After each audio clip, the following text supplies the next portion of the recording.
start a process. And we're going to look a little bit at, we're going to just start it here tonight. We've got about 15 minutes left to go. And we're going to talk about how do you actively receive the blessing of your calling. The next thing we're going to start into tomorrow morning is we're going to begin to look at hindrances. What are the things that hold you back? Maybe you have a calling, but something is holding you back. What does that look like? What are those things? And then we're going to talk a little bit about, as you pray, how do you know God's leading you? How do you hear God's voice? And how do you test what you hear? So we're just going to start a little bit of this tonight. How to receive the blessing of your calling. You know, not everybody does. So let's unpack this little passage. James 1:19 to 25. This you know, my beloved brethren, everyone must be quick to hear, slow to speak, and slow to anger.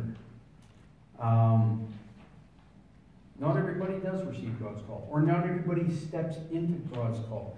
He says, you know, be quick to hear. In other words, slow down. Listen. You know, a kid that doesn't listen, how do you step into God's call when you don't listen? When you talk too much? Who here likes to talk too much? Yeah. I'll be honest. Oh my goodness, right? Yeah, I know. Like my wife, I remember sometimes I'd sit down and share. And I'm trying to learn how to be a compassionate husband and a good husband and all that kind of stuff. And I would listen to the first sentence or two, and boy, by gosh, I already got it figured out, and I know what she needs. Yeah, and I've got answers. And so I come out with a solution. Okay, honey, I know exactly where you're going. I know what you need. You know, boom, we can cut this short. We can get efficient here. And she's like, I'm not interested in your answers. I want you to listen to me. Why would I want to listen to you when I know the answer? You know?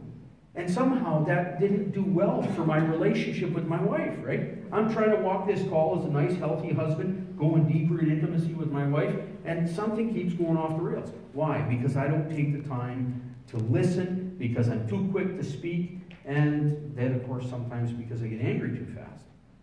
So, talk little and listen lots. You know, that's sort of my first little thing. Talk little and listen lots. Second thing is, don't do things in anger. Anger can be really an interesting thing.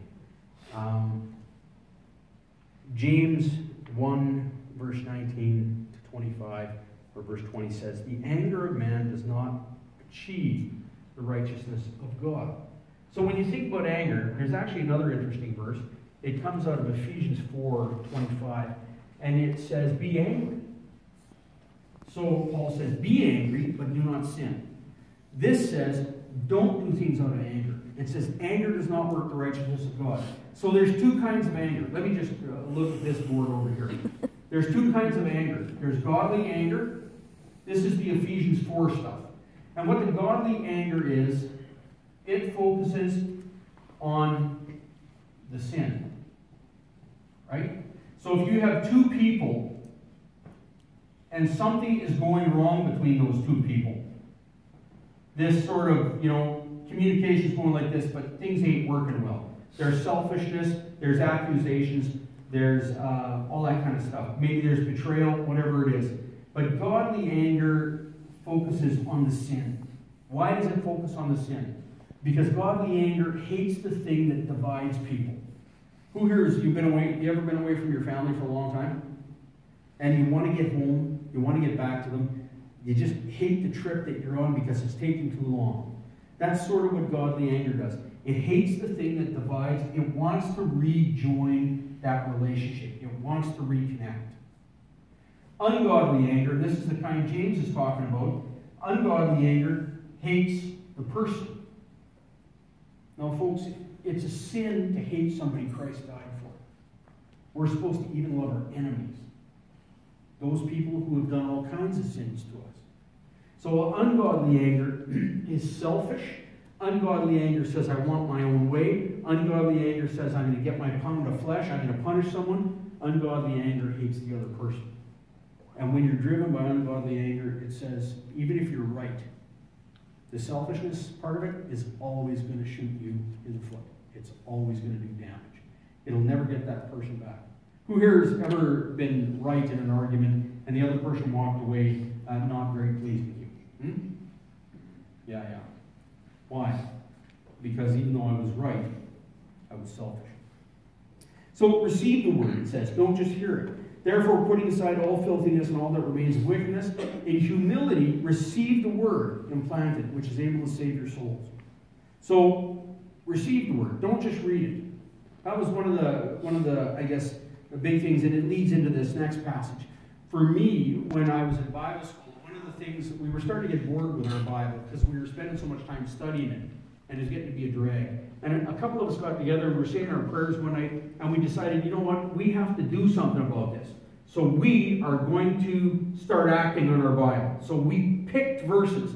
Whatever stood out for us that day, we got together, we prayed over it that night, and then we did something with it.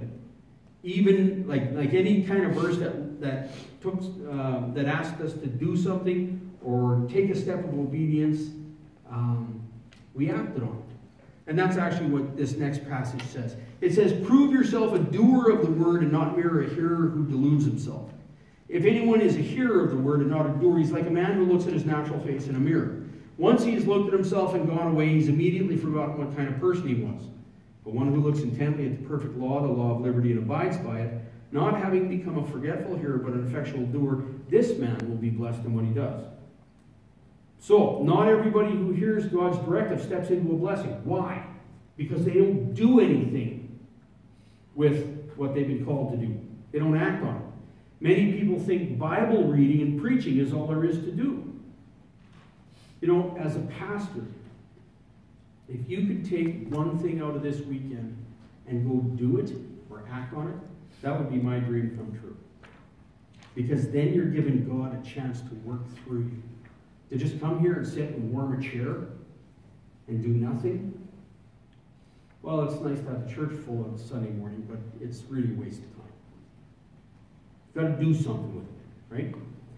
According to this passage, the blessing comes when the word is both read and acted on. Okay.